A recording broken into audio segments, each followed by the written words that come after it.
सबको जय मसीह की। परमेश्वर के जीवित और मुबारक नाम में आप सबको सलाम। परमेश्वर आपको बड़ी आशीष और बरकत दे। मैं परमेश्वर का धन्यवाद करता हूँ इस सुंदर सुबह के लिए, सुंदर दिन के लिए जो खुदा ने हमारे जीवनों में दिया कि हम उसके नाम को ले सकें, उसकी स्तुति कर सकें। हालेलुया। खुदा का कलाम कहता है मुबारक हैं वो लोग जो खुदा के कलाम को बांटते सुनाते हैं, लेकिन उनसे भी मुबारक लोग वो हैं जो उस पर चलते हैं। हालेलुया। और चलने के लिए परमेश्वर ही हमें अनुग्रह देता है, परमेश्वर ही हमें सामर्थ्य देता है। हम उसके बगैर उसके कलाम पर नहीं चल सकते। तो प्रियो, एक छोटे से मैसेज को मैं आपके साथ बांटना चाहता हूँ और मैं विश्वास करता हूँ ये मैसेज आपको सिखाएगा कि आपको परमेश्वर की ज़रूरत है और परमेश्वर को आपकी ज़रूरत है। आप उसके बिना कुछ नहीं कर सकते। हालेलुया। मत्ती 11 अध्याय और उसके 28 आयत में लिखा है, मत्ती 11 अध्याय उसके 28 आयत में, हे सब परिश्रम करने वाले लोगों और बोझ से दबे हुए लोगों, मेरे पास आओ, मैं तुम्हें विश्राम दूंगा। हालेलुया। परमेश्वर के इस कलाम ने हजारों लोगों की जिंदगी बदली है। ये वचन अपने आप में इतनी सामर्थ्य रखता है कि यदि तन से, मन से और कर्म से इस पे काम किया जाए, ये पूरी जिंदगी को बदलने वाला वचन है। हालेलुया।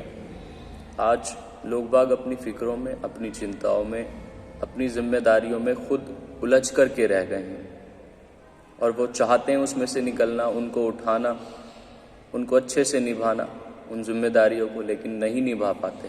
क्यों? क्योंकि परमेश्वर का साथ उनके साथ नहीं है, क्योंकि वो परमेश्वर के पास नहीं है।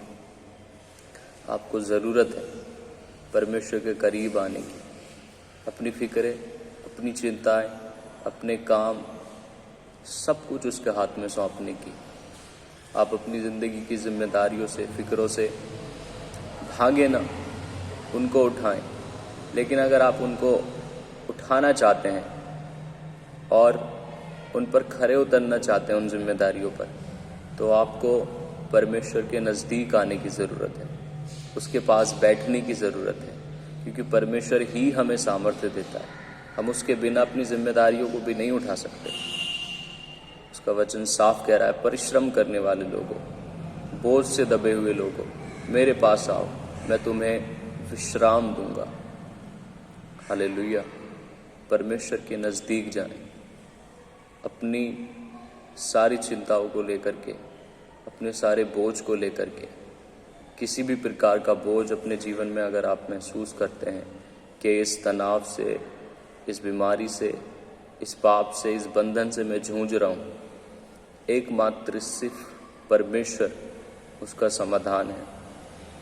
आपकी जितनी उम्र है और जितने टाइम से आप उस बंधन से उलझते हुए आ रहे हैं, उसको अपने आप से सॉल्व करने की कोशिश कर रहे हैं, उसमें से निकलने की कोशिश कर रहे हैं और नहीं निकल पा रहे हैं। आप अपनी उम्र का दुगना और लगा लेना, आप नहीं निकल पाएंगे।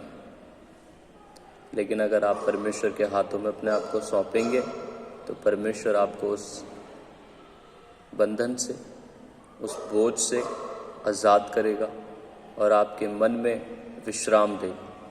उसका कलाम कहता है कि मैं तुम्हें ऐसी शांति देता हूँ जैसे संसार नहीं देता, जो समझ से बिल्कुल परे है। आज सबसे बड़ी बात यह है कि परमेश्वर का वचन ही हमें जीना सिखाता है। अगर हम उसके मुताबिक चलेंगे तो हम किसी प्रकार के बंधन में, किसी प्रकार की परीक्षा में नहीं पड़ेंगे। लेकिन अगर हम वचन से दूर भागेंगे तो हम अपनी फिक्रों में, अपनी चिंताओं में, बंधनों में, पापों में उलझते जाएंगे। परमेश्वर का वचन ही हमें जीना सिखाता है। उसके नज़दीक जाएं, उस पर विश्वास करें और अपनी फ़िक्र, अपनी चिंताएं उसके हाथों में सौंप दें। हालेलुया। परमेश्वर सच्चा है, आपसे प्रेम करता है, आपकी फ़िक्र करता है, आपकी कदर करता है। परमेश्वर के नज़दीक जाएं और अपने आप को उसके हाथों में सौंप दें। परमेश्वर आपको सबको बड़ी आशीष और बरकत दे। सबको जय मसीह की।